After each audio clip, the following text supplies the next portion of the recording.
શું થયું? આ ધડાકો શાનો થયો?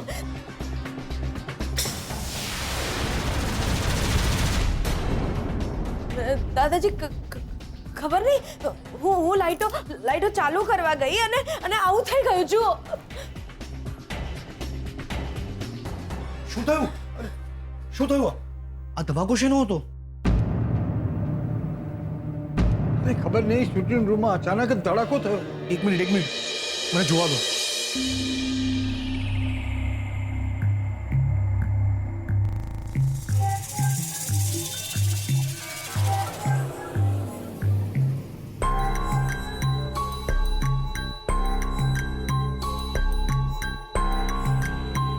દાદાજી, સ્વીટુની રૂમમાં તો શોર્ટ સર્કિટ થઈ ગયું છે.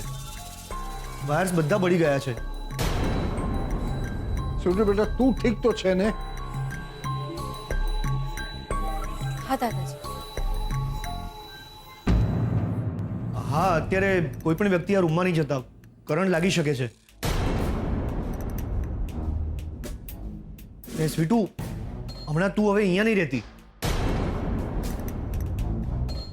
દાદાજી, ઇલેક્ટ્રિશિયનને બોલાવવો પડશે અને આખા રૂમનું વાયરિંગ બદલવું પડશે. થેન્ક ગોડ, સ્વીટુને કંઈ જ ન થયું. હા છોટુ બેટા, તું અહીંયા આવે નહીં રે. અલગ રૂમમાં જ તારે રહેવાનું છે.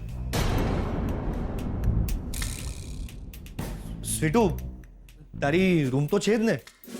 તું ત્યાં રહેજે હવે. ના ના ના ના, એ રૂમમાં નહીં. છોટુ બેટા તું. ના દાદાજી.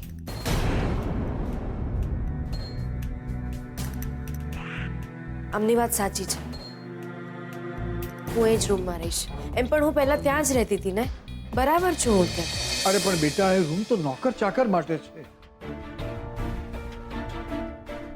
નાના દાદાજી, ઘરમાં પ્રસંગ છે, સગા સંબંધીઓ આવશે અને મોટો રૂમ ખાલી હશે તો મહેમાનોને અગવડ પણ નહીં પડે. હું ત્યાં જ રહીશ. અરે પણ છોટુ, રણજીત કુમાર, હા, કાલે ને કાલે જ ઇલેક્ટ્રિશિયન આવી જવો જોઈએ અને આ બધું જ રિપેર થઈ જવું જોઈએ. સમજ્યા? હા, ઠીક છે.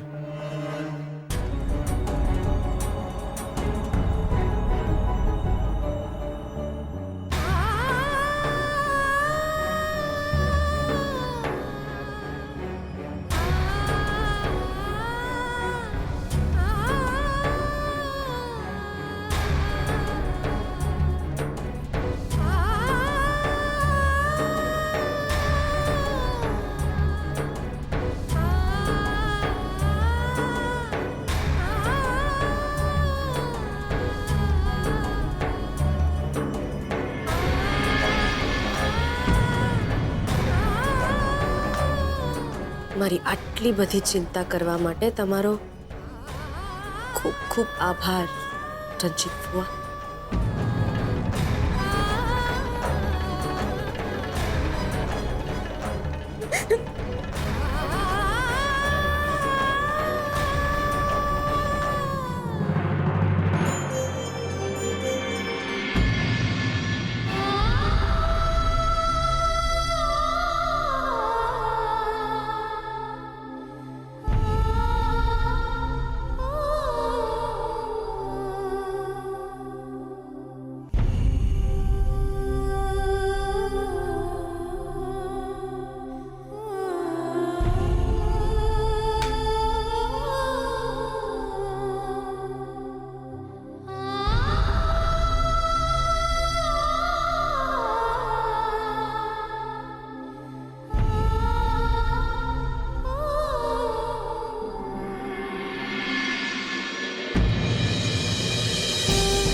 એ છોકરી, તારા બધા જ એશો આરામ જો મેં બંધ ન કરાવ્યા ને તો મારું નામ પણ રણજીત નહીં.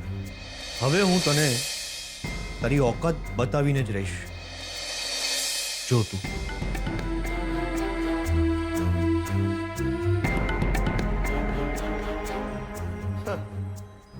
હજી શોધને તે છૂટાછેડા આપ્યા નથી એ પહેલાથી જીગરને ફસાવી દીધો. હા, કેમ? ડિવોર્સી છે, ડફો છે, વિદેશમાં હોટલ છે, એની પાસેથી પણ સારા એવા પૈસા પડાવીને તું એને પણ ડિવોર્સ આપી દઈશ, બરાબર ને? આ જ ધંધો છે ને તારો?